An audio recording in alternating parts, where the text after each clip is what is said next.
Kinoteatrda film izləməyi bəziləri yuxuya bənzədir. Hər tərəf qaranlıqdır və tamaşaçılar onlara göstərilən kölgələrə, başqalarının xəyallarına qonaq olurlar. Film bitdiyində və işıqlar yandıqda isə sanki həmin yuxudan ayılırsan. Ancaq təsirini hələ də hiss edirsən. Bəlkə də elə məhz bu səbəbdən yuxular kinematoqrafların hər zaman diqqətini çəkib. Azərbaycan kinosunda da yuxuların müxtəlif həlləri var. Bu dəfə kinomuzun yuxu həllərinə nəzər salacağıq. Bu video Azərbaycan Kinematoqrafçılar İttifaqının dəstəyi ilə çəkilir. Qanun naminə filmi yuxunun kinomuzdakı pionerlərindəndir. Yaxşı saatdır. Çox qiymətli saat. Saatın bura nə dəxli var? Mən onu sənin üçün Məmmədxandan almışam. İndi o yetimi. Aparın qaytarın. Bəxşiş şeyi geri götürməzlər qızım. Necə yəni bəxşiş? Bir daş altda, bir daş üstdə.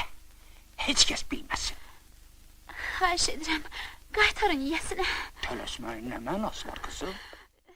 Muxtar Dadaşov ssenarisini yazdığı və rejissorluq etdiyi filmdə kifayət qədər maraqlı həll tapmağı bacarıb.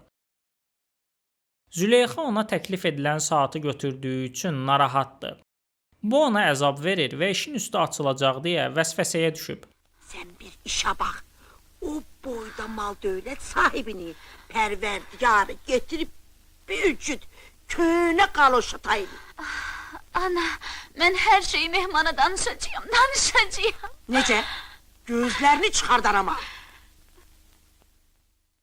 Qızdırmalı Züleyxa yuxusunda saat görür. Ancaq bu saat ənənəvi formada göstərilmir.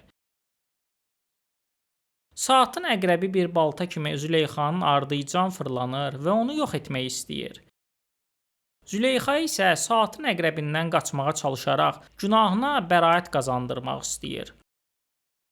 Obrazın daxili narahatlığı və vicdanı saatın əqrəbi formasında ifadə olunur.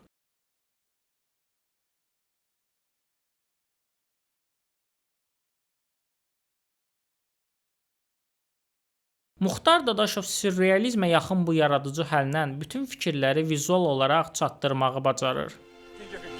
Şimdi de görüm, de Galoş, Məmmədxan, düzünü de görüm! Kim?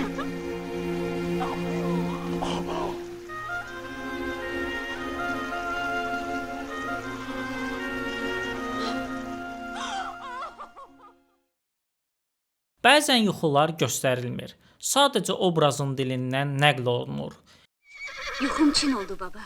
Dedim bu sərki açmadan sonra daha gəlməzsən. Allah muradımı gözündə qoymadı. Nə yuxu?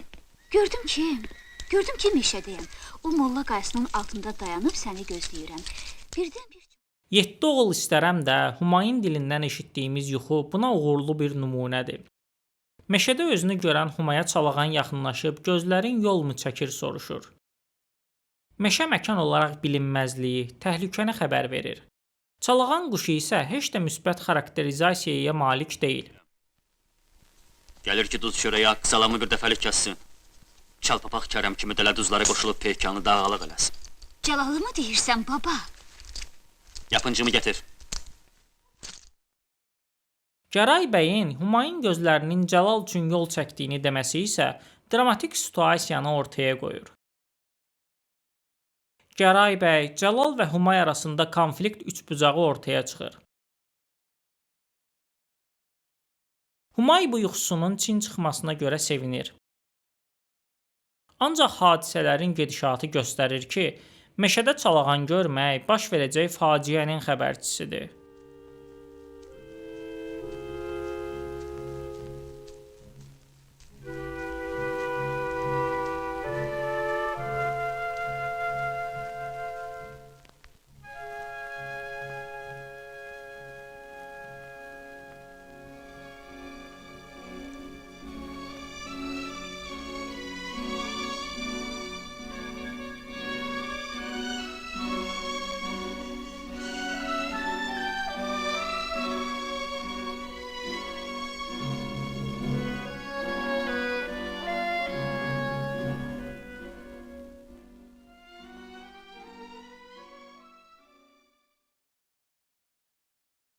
Fəryad filmində yuxu təkrarlanan bir motiv kimi qarşımıza çıxır. Bu gece yuxuda yenə Xoreni görmüşəm. Angeluches. Nədənsə başsız idi. Ah, Xorencan. Artsınımın. Xorencan. Deyirəm Xorencan, səni öldürüblər. Nədir? Asmeçe. O isə yox. Ancaq başım yoxdur. Burada əvvəlcə yuxunun nəqlini eşidir, daha sonra isə vizual formada görürük. Xorenin həyat yoldaşının yuxusuna girməsi hər dəfə fərqli formada baş verir. Xoren əvvəlcə başı olmayan formada yuxuya girir. Təkcə onun dediyi Qarabağ dərdim mənim sözləri eşidilir.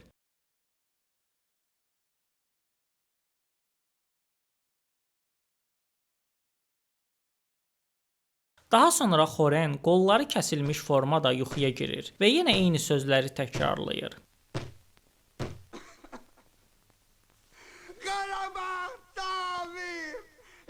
Qarabağ, dərdim mənim. Sonuncuda isə Xoreni xədim edirlər və bundan sonra hətta arvadı ona olan marağını itirdiyini deyir.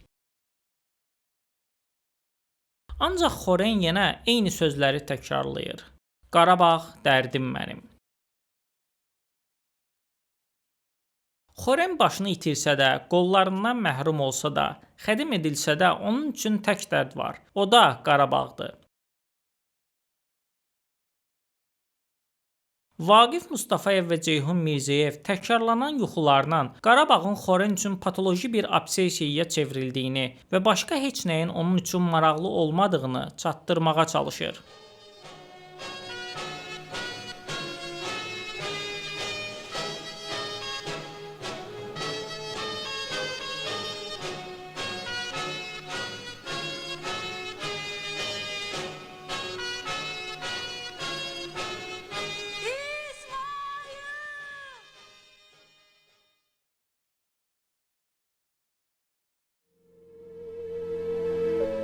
Əziz balalar, hamınızın çox gözəl tanıdığınız hörmətli Əlabbas Gülabbasoğlu öz vicdanlı əməyi ilə kollektivimizin dərin hörmətini qazanmışdır. İnanırıq ki, o bundan sonra da bağçamızı dadlı nemətlərlə təmin eləyəcək. Uğur qazanan və buna görə nəqliyyatla mükafatlanan Əlabbas. O bunu ilə kifayətlənməyib, sevdiyi qızı da motosiklın tərkinə alıb qaçırır. Bu səhnə Azərbaycan kinosunda yəqin ki, ən geniş göstərilən yuxudur.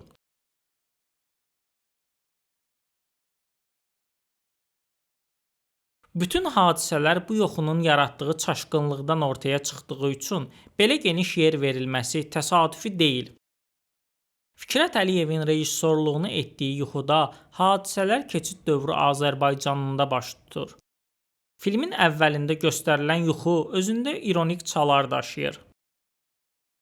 Əlabbasın əməyinə görə layiq olduğunu əldə etməsi də, sevdiyi qıza qovuşması da ancaq yuxuda mümkündür.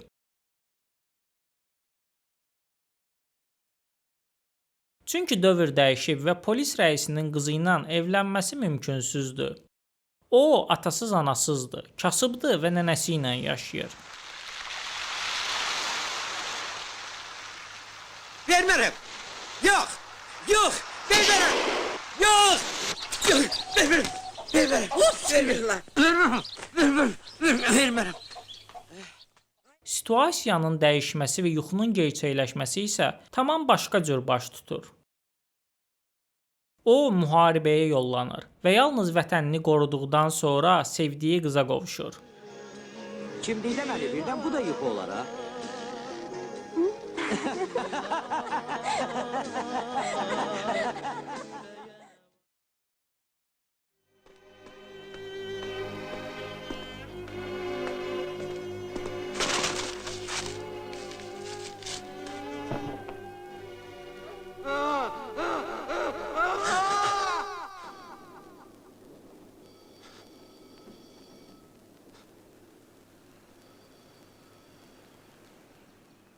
Rüfət Əsədovun çəkdiyi Vahimə filmindəyik.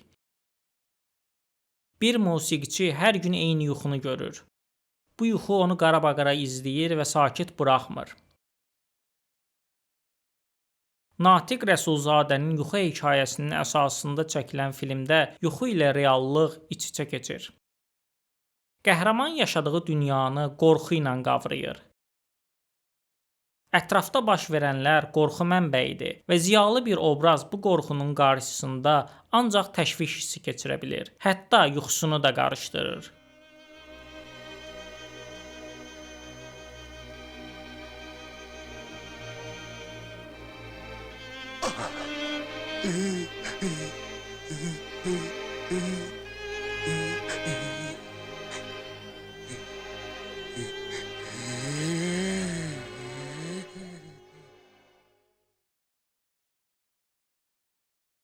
Filmin 1990-ların ortasında çəkilməsi dövrün ruhunun inkası olduğuna işarədir. Vahimədə yuxu təkcə məzmun olaraq yox, həm də forma olaraq diqqətə layiqdir.